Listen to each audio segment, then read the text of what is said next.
Então, pessoal, vamos aí, né, para mais um contexto bíblico de 2 Samuel. Agora nós paramos aqui no capítulo 9 e a Bíblia vai falar sobre os oficiais ali, né, da casa do rei Davi. Então nós tínhamos ali o comandante do exército que era, né, Joabe. Os sacerdotes que eram Zadok e Aimeleque, né? E tinha também Seraías, o escrivão. Benaia, ele liderava ali os quereteus. E os filhos de Davi, eles eram sacerdotes e ministros de estado. Então, agora acontece que Davi, ele está ali no seu palácio e aí de repente ele vai dizer assim, olha, eu preciso honrar a minha amizade, o pacto de amizade que eu fiz com Jonatas, então eu quero saber se ainda resta alguém da casa de Saul para me poder honrar.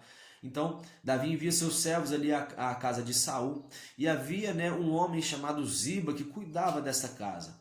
E eles perguntam ali a Ziba, olha, existe mais algum, né, descendente ali de Saul? E ele vai dizer, olha, existe sim Mefibosete. Mefibosete era o filho de Jonatas, né, que quando Jonatas e Saul morrem, a ama de Mefibosete, ela vai pegar ele no colo e sair correndo.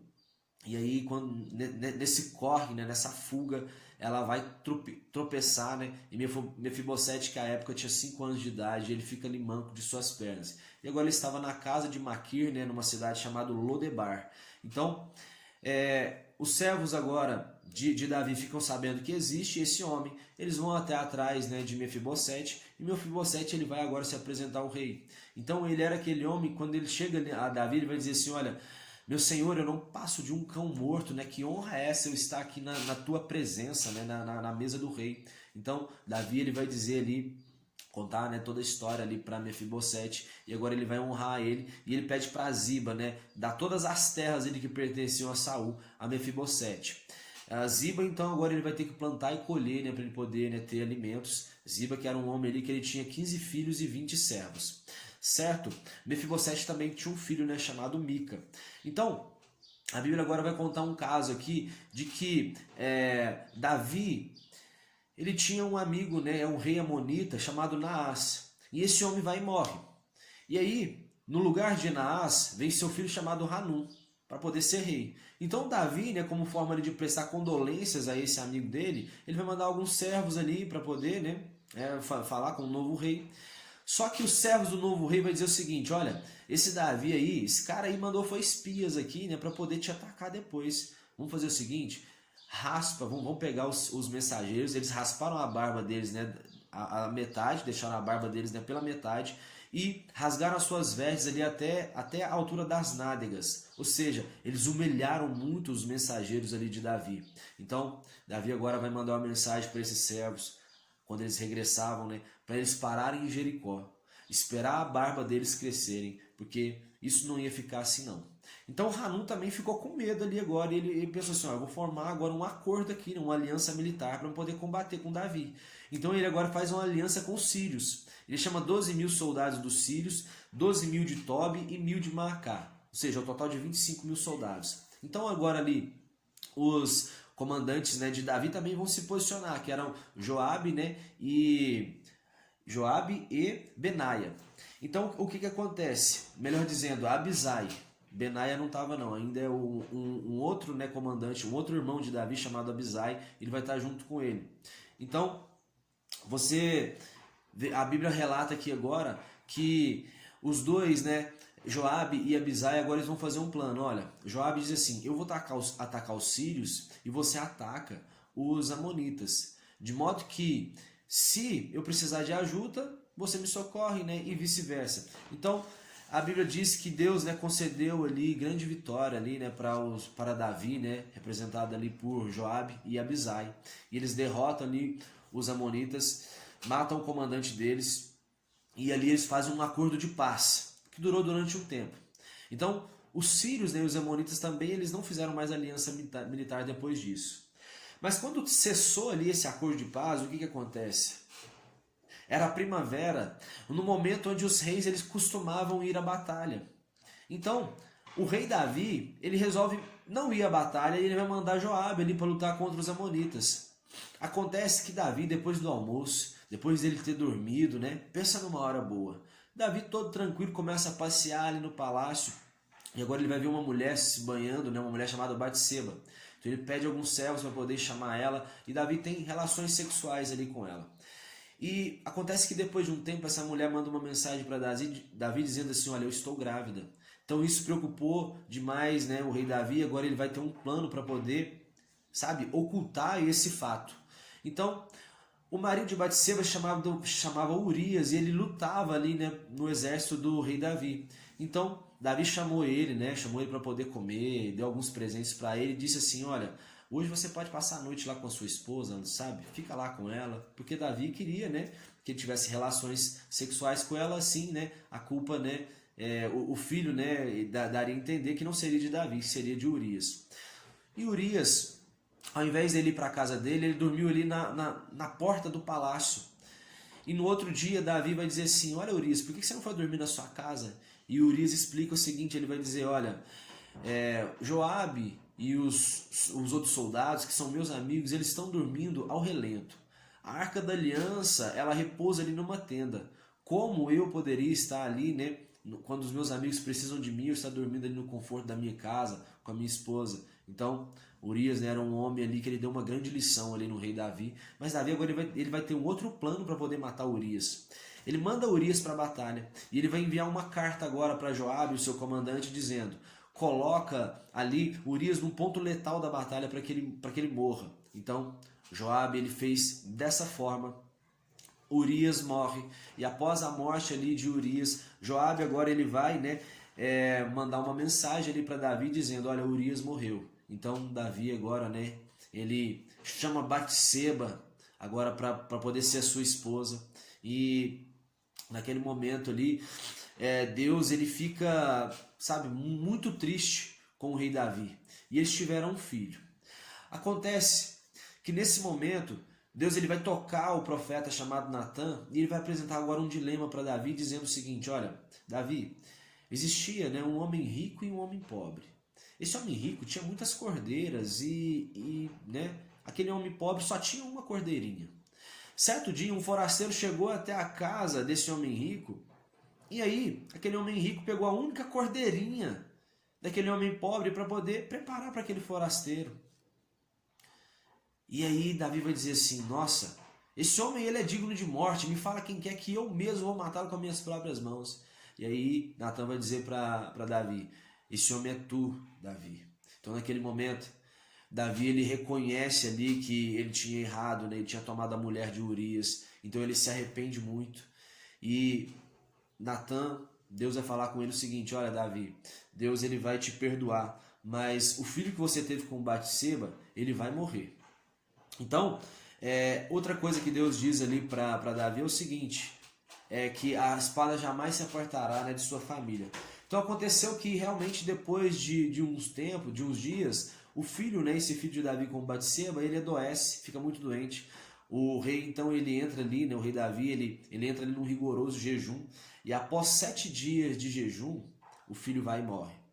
Então os anciãos ali com medo de falar com Davi, né, porque viu que ele estava muito triste, fazendo um jejum por causa, né, da morte, por causa do filho, eles não queriam falar com Davi dessa morte. Mas Davi percebendo, né, que o filho havia mesmo morrido, ele conversa com os anciãos, então assim que ele fica sabendo, ele interrompe, né, ele termina ali o jejum, e ele vai e come, e agora fica tranquilo. De modo que todo mundo, né, se admirou de Davi ficar, né, se levantar depois da morte do filho, e Davi vai dizer assim, olha, o que eu pude fazer para o meu filho, eu fiz. Agora que ele morreu, não tem como eu fazer mais nada, porque ele não tem como voltar até mim, mas eu com toda certeza, eu um dia vou, né, para junto dele no mundo dos mortos. Então, esse filho de Davi com Batseba vai e morre, e agora ele vai ter, né, um outro filho com Batseba chamado Salomão. Davi dá esse nome de Salomão para ele, mas Natã, agora ele vai visitar ele, e Natã, né, resolve chamar ele de Gedidias, que significa amado do Eterno. Mas o nome, né, dele ficou conhecido mesmo, o nome desse filho ficou conhecido como Salomão. Então, a Bíblia agora vai contar que Joabe, né, Joabe havia conquistado uma cidade chamada Rabá, uma cidade dos Amonitas, e ele havia preparado tudo ali, né, para a conquista dessa cidade. Só que Joabe ele demonstrava ali ter muita, né, honra, né, honrar muito ali o rei Davi, e ele vai agora dizer assim, Davi, vem aqui, né, para você terminar de conquistar essa cidade, matar os reis, né, sabe? Para a honra ficar para você. Então Davi, ele vem ali, né, conquista, mata ali o rei dessa cidade, de modo que eles pegam até uma coroa, né, de um deus chamado Malcã e colocam na cabeça de Davi. Eu vejo que isso aí é uma coisa ruim, né? Colocar um deus estranho, uma coroa de um deus estranho na cabeça do rei Davi, mas a Bíblia conta isso, e a população de Rabá ele passou a trabalhar ali para Davi. Tamar, ela era irmã de Absalão, porque Davi, os filhos que ele teve ali em Hebron, era cada um com uma esposa. Sempre ele teve ali 6 filhos, né, mas cada um com uma esposa diferente. Então, Absalão, ali, um filho, né, de Davi, ele tinha uma irmã chamada Tamar. E um outro filho de Davi aqui chamado Aminon, ele vai se apaixonar por Tamar, que era a meia-irmã dele, né, vamos dizer assim, irmã só por parte de pai. Então, o que acontece? Ele fica muito apaixonado, de modo que ele, né, até adoece, sabe, fica extremamente apaixonado. Então, um tio dele chamado Jonadab, ele vai ter um plano e vai dizer o seguinte: olha, Aminon, finge que você tá doente, e aí pede para Davi chamar Tamar para cuidar de você. Então, isso deu certo, ele realmente fez isso, fingiu que estava doente, pediu Davi, mandou Tamar ir cuidar dele. Quando Tamar chegou próximo ali dele, ele começou a agarrar ela, dizendo assim: olha, tenha relações sexuais comigo e tal. E aí Tamar vai dizer assim: não, não faça isso não, porque não é costume na minha terra fazer uma coisa dessas, mas faz o seguinte, me pede, né, em casamento pro meu pai, porque aí a gente pode ter. Só que Aminon não estava afim de ter uma aliança com ela, ele estava afim somente de ter um prazer. E aí o que acontece? Ele violenta Tamar, tem relações sexuais com ela. Só que a Bíblia diz que quando ele termina de ter essa relação sexual, ele fica, e depois ele toma nojo dela, sabe? Ele né, toma repúdio ali de Tamar, e ele não quer nem mais saber dela, de modo que ela sai pelas ruas ali chorando, né, copiosamente, e seu irmão Absalão vê ela e tenta consolar ela, mas ela, né, estava ali totalmente desgostosa da vida, né, porque ela havia sido, né, muito violentada. Então Absalão depois vai saber que Aminon havia feito isso com ela. Então, de modo que a partir daquele momento, o coração de Absalão ele fermentava de ódio, né, de Aminon. Passaram-se então 2 anos e agora Absalão ele vai convidar ali, né, seus irmãos para uma festa. E esse convite era um plano para ele poder matar Aminon. Então ele manda, né, mensagem ali pro seu pai Davi, e Davi vai dizer assim: olha, a gente não vai não, porque eu não quero, né, que você tenha tanta despesa com a gente. Mas depois ele acaba consentindo e mandou ali todos os seus filhos. De modo que Absalão bolou um plano e ele pediu seus servos para que quando Aminon tivesse cheio de vinho, que eles viessem e matassem, né, Aminon. E assim foi feito. Aminon ele vai e morre. Os filhos de Davi, eles, né, fogem ali em mulas. Então, depois disso, Absalão também ele foge, ele vai fugir agora ali para Gate. E o que acontece? Depois de bastante tempo, Davi ele começa a ficar, né? Primeiro ele ficou muito triste pela morte de Aminon, porque Aminon era o seu filho primogênito. E nessa, até mesmo, né, quando Aminon havia violentado ali Tamar, Davi não falou nada com ele, porque ele era o filho primogênito e Davi tinha tanto, né, amor por ele. Então, um outro erro aqui que Davi teve. Mas então agora, Davi estava muito triste por Aminon, mas também estava triste por Absalão, né, por ele ter fugido para uma outra terra. Então, Joabe agora percebendo essa tristeza do rei, o que ele vai fazer? Ele vai contratar uma mulher para poder contar uma história ali, né, mentirosa ali para Davi, para poder convencer ele de chamar Absalão de volta. Então essa mulher chega e conta que tinha 2 filhos, os filhos brigaram, um matou o outro, e agora toda a família dela quer matar o outro filho dela, o fratricida, né, que é aquele que matou o irmão. Só que o que acontece? Ela pede ajuda para o rei Davi, e Davi vai dizer assim: não, eu vou te ajudar, pode deixar que ninguém vai fazer nada com seu filho não. Então, essa mulher ela vai conversar com Davi e vai dizer assim: Davi, suas próprias palavras te condenaram, sabe por quê? Nós somos como a água que, após ela ser derramada, não tem como se juntar de novo. Então, meu rei, o que acontece? Seu filho, né, Absalão, ele foi embora das nossas terras e até hoje ele não pode voltar porque você não deixa. E aí Davi percebeu: olha, Eu acho que foi Joabe que fez, né, tá por trás desse plano que você está me falando, né? E ela acaba dizendo que sim, que não passaria nada escondido ali diante do rei, né? O rei realmente, né, tinha ali Deus junto com ele. Então, agora Davi ele vai realmente agora pedir para que Joabe traga ali Absalão de volta. Então ele traz ele de volta. Absalão agora ele volta ali, né, para Jerusalém. Então, Absalão era um homem ali muito formoso, ele é elogiado por muitos. Ele tinha um cabelo ali, né, muito bonito, e a Bíblia diz que todo ano ele cortava esse cabelo porque ele era muito pesado. E dava ali 2,5 kg de cabelo que ele tinha. Então, depois ele tem 3 filhos, né? Absalão tem 3 filhos e uma filha chamada Tamar. Só que quando ele volta para Jerusalém, 2 anos ele estando ali, o rei não recebe ele. Então, por 2 vezes, agora ele pediu Joabe para poder ir até a presença do rei Davi, o seu pai. Só que não foi concedido esse pedido. Então Absalão agora ele vai chamar alguns servos para poder atear fogo ali no campo de cevada de Joabe. Então Joabe ele fica meio irado, né, ali, mas ele depois vai conversar com Absalão e ele vai dizer assim: olha, você não quis atender meu pedido, então eu fiz algo para chamar a sua atenção. E isso, né, nisso até funcionou, porque agora Davi ele vai conversar com ele. Então agora Absalão ele conversa com o rei, os dois ali, né, voltam a ter uma conversa, voltam a ficar juntos. E agora o rei Davi ele dá ali para Absalão uma carruagem e uma escolta com 50 homens. Só que Absalão ele tinha uma ferida muito grande ali na alma, porque ele conseguiu ter acesso ali ao rei, mas agora ele vai ficar nos portões da cidade perguntando ao povo assim: olha, você tem algum questionamento contra o rei? Porque tipo assim, se você tiver, você pode ali falar, né? Falar para mim, me fala a tua causa ali. Então Absalão ele estava ali, né, chamando a população ali para ele. Ele estava seduzindo ali o coração, né, de toda a população. E quando Absalão ele vai dizer o seguinte: que quando ele estava, né, refugiado, ele estava refugiado em Jesur, então ele fez uma promessa que ele iria, né, cultuar ali. Só que isso, né, também fazia parte de um plano dele, porque ele pediu agora o rei para poder retornar ali a Hebrom, né, para ele poder oferecer culto. Então agora Absalão ele combinou ali com toda a população: olha, quando eu estiver em Hebrom e eu soar o chofar e eu fizer esse holocausto ali, vocês entendam agora que eu vou ser o novo rei ali, né, de Hebrom. E 200 homens estavam acompanhando Absalão ali, sem saber dessas reais, né, intenção dele. Então Absalão ele também chamou ali um conselheiro, né, muito bem quisto ali por Davi, que chamava Aitofel. Então agora Absalão está formando todo esse plano ali para poder, né, para poder ali acabar com o rei Davi.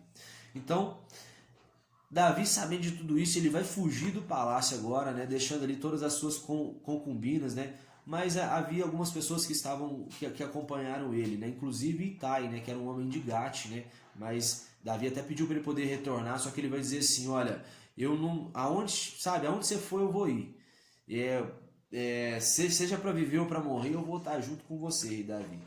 Então, os sacerdotes Zadok e Abiatar acompanharam Davi até a saída da cidade. Mas depois disso, Davi vai dizer assim: olha, vocês voltem, sabe, junto com a Arca da Aliança, né? Ele acompanhou ele só até a saída da cidade, mas voltem e fiquem lá, porque, né, Davi tinha um plano ali. Então, Davi, né, quando ele está nessa fuga, está pranteando ali junto com o seu povo, ele vai encontrar um homem chamado Uzai, que era, né, Uzai chamado Arquita. Então Davi vai dizer, Uzai vai oferecer ajuda ali para Davi, e Davi vai dizer o seguinte: olha, você vai me ajudar de uma forma. Você vai se infiltrar lá no meio, né, de Absalão, o seu povo, você vai dizer que vai servir a Absalão. Então, de modo que assim, todas as notícias que você tiver, você vai dizer, né, para Zadok e Abiatar, você pode contar com esses 2 homens, né, que eram sacerdotes ali, e vocês tragam ali informações para mim através dos seus 2 filhos, que um chama Aimaas e o outro Jonatas. Então tá bolado o plano. Uzai vai se infiltrar ali, né, junto com Absalão e seus homens. E aí, agora Davi, no meio do caminho, ele vai encontrar ali também com Ziba. Lembra de Ziba, lá da casa de Saul? Então Ziba ele vai estar ali, né, trazendo alimentos ali para o rei e todos que estavam com ele. E o rei Davi pergunta por Mefibosete. E aí Ziba vai dizer assim que Mefibosete não quis, né, sair junto com ele, porque ele dizia assim que agora Deus iria restituir, né, o reino de seu pai ali, Saul, a ele. Então assim, o que dá a entender aqui é que Ziba disse, né, que Mefibosete meio que estava traindo Davi. Então, pronto, fica nisso, né? E um outro relato que a Bíblia diz também, que nesse momento, quando Davi ele, né, está em apuros, recebe ali, né, a ajuda de Ziba, mas vai aparecer um homem, né, chamado Simei, que era um homem também que defendia Davi, e esse homem ele começa a praguejar muito ali a Davi, dizendo, olha, você, sabe, você usurpou o reino de Saul, por isso que você está sofrendo desse jeito, você não vale nada e tal. Então, naquele momento ali, Davi estava tão cabisbaixo que ele vai dizer assim, olha, os seus soldados vão dizer assim, por que a gente vai deixar esse cara viver e deixar ele ficar praguejando você assim, rei? E Davi vai dizer, olha, ele está fazendo isso porque Deus está permitindo, sabe? Então, esse homem começava a tacar pedras ali em Davi, de modo que Davi não deixava que seus homens matassem ele, e os homens de Davi faziam um escudo protetor ali nele, né, deixando esse homem tacar pedras nele. E para finalizar aqui, né, vamos parar aqui no capítulo 16, Uzai, né, então ele vai agora, ele para lá em Jerusalém e ele vai começar a servir Absalão. Certo, pessoal? Então, né, o final aqui dessa história a gente vai ver aqui na terceira parte. Eu aguardo vocês.